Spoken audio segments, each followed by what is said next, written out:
Hello and welcome to another Edits with Daniel tutorial. Today I'm going to share a quick tip on how to make things move in 3 dimensions in Adobe Premiere Pro CC 2018.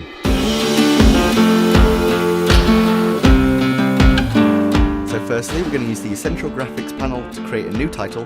I'm going to type whatever you want it to say. I'm going to type Edits with Daniel. You can change your font and your text size as you feel. You can also center align it as I will too. We're then going to go into the Effects panel and search for Basic 3D and drag that onto the clip.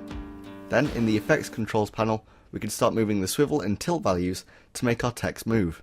You can also use the distance to image value to make the text appear closer to the screen or further away from the screen, although I do generally feel that the scale feature works just as well as this in Basic 3D, so it's up to you which one you decide to use.